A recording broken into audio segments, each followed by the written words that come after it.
It was the spring game in name only as Michigan State took the field with the green taking on the white Saturday in the upper Midwest where spring has yet to visit. But of course, we checked out the game here on Mark Rogers TV, the voice of college football. Please subscribe to my YouTube channel for the very best in college football coverage, analysis, game recaps, previews, predictions, and the whole gamut across the board covering college football. And again, I checked out the Michigan State game. The Spartans coming back after that 10-3 campaign last season in the rugged Big Ten Eastern Division, coming back with the most starters of any FBS school, with 19 of 22 coming back to East Lansing. Here's what I took away from the game. Okay, of course, Michigan State is set at quarterback and at the number one position at running back, with Brian Lewerke coming off 20 touchdowns and 25 total touchdowns committed.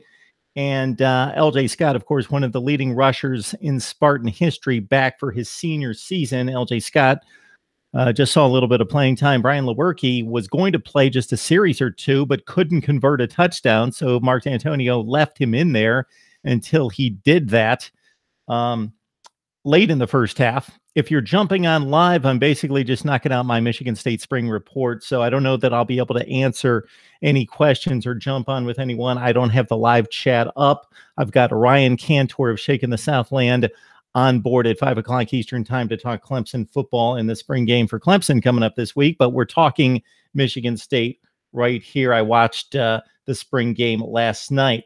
So Rocky Lombardi, he appears to be the most ready and capable to be Lewerke's backup right now. Lombardi was the 11th rated dual threat quarterback, according to the 247 composite coming out in 2017 from West Des Moines, Iowa. He's a sophomore, and he looked pretty good. Hit on 10 of 22 passes for $135. A lot of drops in there and a lot of throwaways. So 10 for 22, but he looked confident, looked to be capable of being Lewerke's backup. At the running back position, in place of LJ Scott, who, of course, had 900 yards last season and 8 touchdowns, burst onto the scene as a freshman, really hasn't broken into the star category. But, of course, LJ Scott, a mainstay in the Michigan State running game.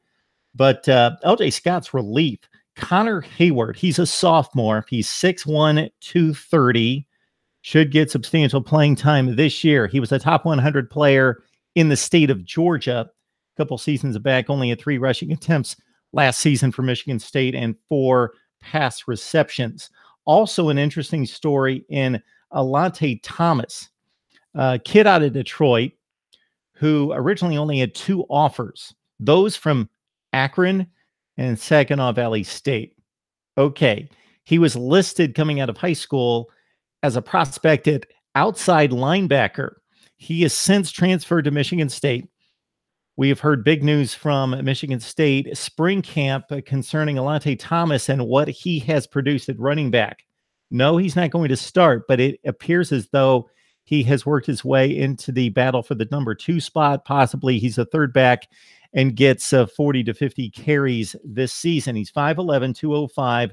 And again, big reports out of East Lansing concerning his play at running back this spring after his transfer to Michigan State.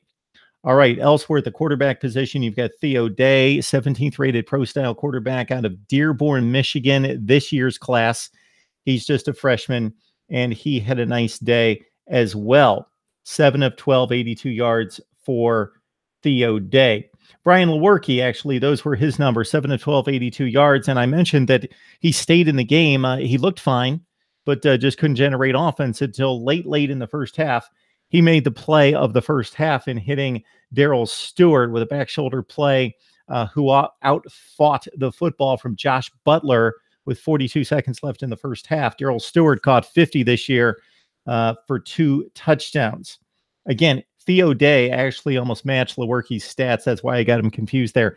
5 of 10, 52 yards. He's an early enrollee. Theo Day most likely will be the 3rd string quarterback unless they choose to redshirt him and keep him eligible for another season. Mickey Macias, another vying for the backup job, probably a 3rd option here, had a 32-yard completion and a nice seam route throw up the seam.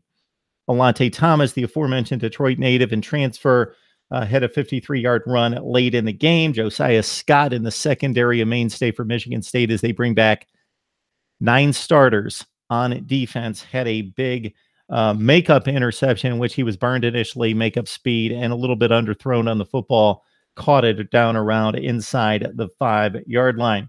Michigan State, they put on a pretty entertaining spring game, as spring games go. Last second touchdown pass to make it 32-30 as the green played the white there at Michigan State. Of course, Sparty, again, the storyline here is Lewerke, LJ Scott, and 19 of 22 starters coming back. Interesting to note that actually one of the big concerns on the team is at center, where it appears as though Matt Allen, the third in line as a brothers combination of Allens playing starting center for Michigan State. This is pretty remarkable when you think about the odds here. Jack Allen, now with the New Orleans Saints.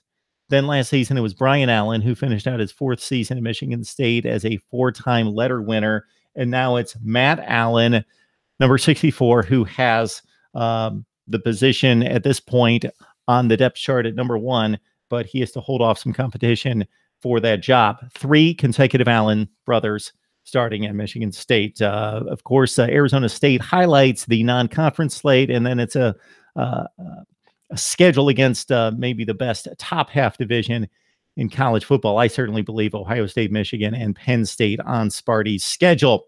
Talking Michigan State football here on Mark Rogers TV, we've got a number of spring game previews and then recaps to pass your way. There's already a ton of them out there. And of course, the next 2 weekends, the next 2 Saturdays, the most jam-packed full of spring games across college football. We will see you soon. If you jumped on the chat, I apologize. I will be back at another time later this week to do an actual live stream to talk college football. So we will see you guys soon.